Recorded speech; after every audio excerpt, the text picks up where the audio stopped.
ya mereka tidak mengerti ya. Kalau dari saudara kan kita sama-sama mengerti bagaimana mekanisme dalam sebuah lembaga.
Bagi kita sekalian.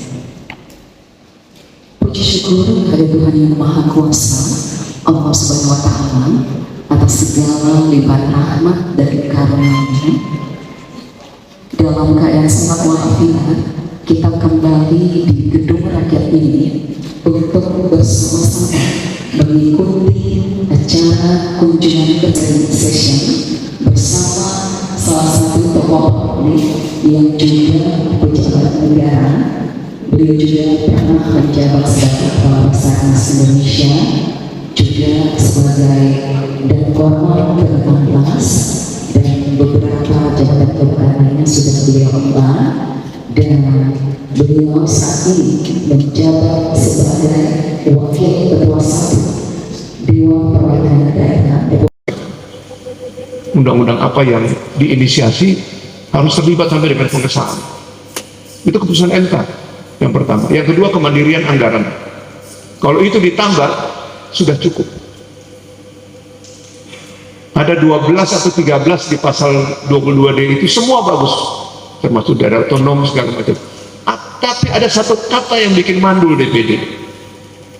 Apa itu? Kata dapat. Dapat melakukan ini, dapat melakukan ini, dapat. Kata dapat itu berkonotasi bercabang, bisa ya, bisa tidak. Tuh.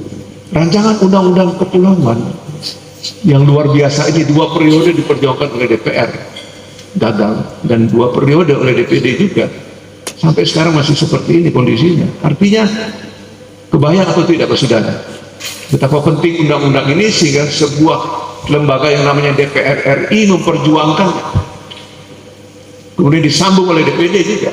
Nah, persoalan menyambungnya ini, Mbak Saudara, ini cerita sendiri. Tidak mudah sebuah rancangan undang-undang, maaf, di DPR itu diinisiasi oleh fraksi terbesar PDI Perjuangan melalui Bung Alet Litai CS. Dia gagal. Kenapa? Pertanyaan itu kan bertanya. DPR saja gagal. Sebelum berangkat ke Eropa, Pak Alet Litai datang minta kepada Betan, kemarin kita ketemu, kita bicara. Satu adalah titipan, Bung, tolong tarik itu barang dari DPR ke DPD. Bukan hal yang mudah. Menarik sebuah rancangan undang-undang yang diinisiasi oleh DPR RI, apalagi yang punyanya fraksi terbesar. Butuh momen, butuh siapa yang menarik, butuh kekuatan untuk menarik. Itu dulu persoalan sendiri. Tuhan memang kasih jalan, Mbak Saudara. Beta dulu masih anggota, belum menjabat sebagai pimpinan. Awal dari itu masih belum. Satu saat beta ke Bandung, kita harus cerita apa adanya. Cari jalan bagaimana caranya menarik ini. Betul, beta pernah dekat mengawal Ibu Megawati, tapi dalam konteks ini beliau ini kan belum tentu bisa memutuskan dengan mudah untuk menarik sebuah undang-undang yang tadi menjadi. Bayangkan DPR RI dengan kewenangan yang luar biasa, fraksi yang mengusulkan PDIP 2 periode gagal. Itu persoalannya. Ada momen rupanya saya ditelepon, Pak, pimpinan Komite 1 yang menginisiasi tentang ada rancangan undang-undang. Kalau akan didatangi oleh seorang pemimpin, maka itu pasti akan diberikan dan diberkahi. Karena itu kami percaya bahwa Wakil Ketua DPD Republik Indonesia adalah pemimpin nasional di bangsa ini yang hari ini tiba di Serang bagian Timur. Mudah-mudahan kehadiran Bapak Wakil Ketua DPD RI hadir ini di Jakarta dalam hal ini Bapak sebagai Wakil Ketua DPD adalah posisi strategis dan penting di negara. Tentu di level nasional pasti Bapak memiliki komunikasi dan mempunyai jaringan di tingkat nasional.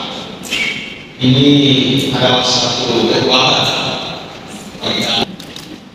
Mudah-mudahan saja ke depan Bapak bisa lebih kuat, sehat, ya kami doakan Bapak umur panjang dan bisa membantu pemerintah daerah Serang bagian Timur untuk kemajuan masyarakat kabupaten ini juga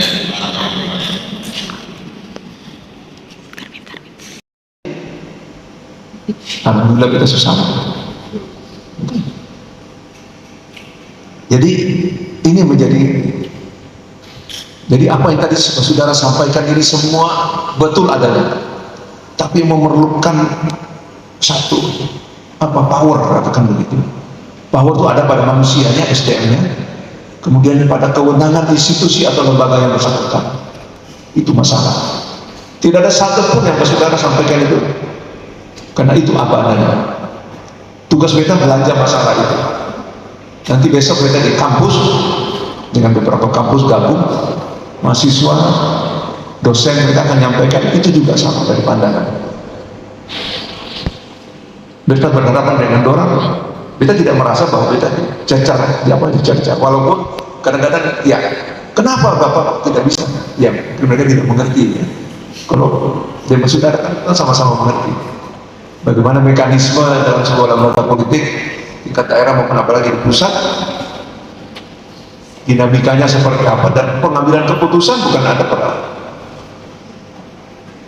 Apalagi sekarang misalnya di DPR 83,sekian% itu punyanya pemerintah. Pemerintah bilang A, pasti sana juga A. Ya, paling 1, 2, 3 partai yang mungkin oposan begitu ya. Nah, kurang lebih seperti itu. Nah, sehingga kita mencoba dengan semua masalah yang ada. Nah, berikutnya tentang undang-undang daerah kepulauan. Jadi sampai saat ini posisinya di meja panjang, meja kerja, Anto di situ dari tahun dulu di Ciku. Sambil dia bawa dia punya tab, untuk cerita